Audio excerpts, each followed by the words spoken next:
The owner of this lock wants it to work with a different key. In order to do that, I need to take the lock apart and remove the pins inside. I'll then replace them with new pins with a pattern for a new key.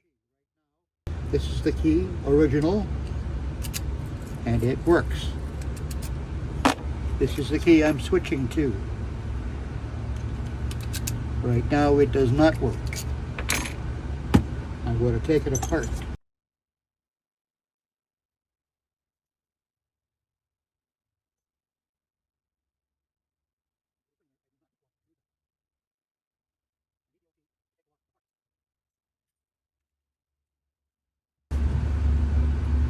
There's the old key with the old pins.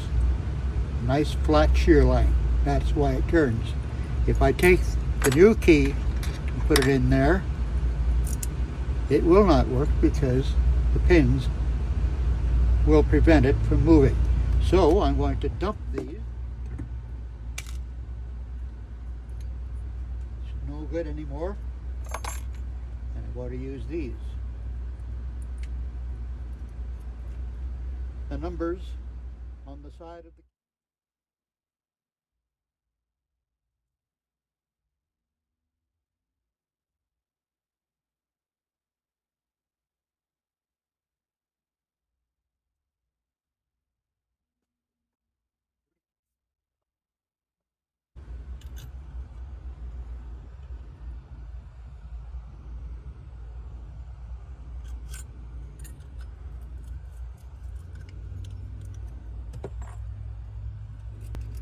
That is the new key that didn't work before. This is the old key, original.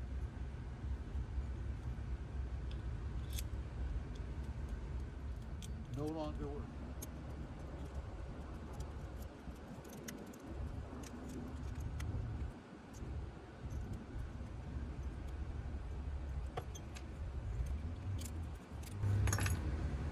Done.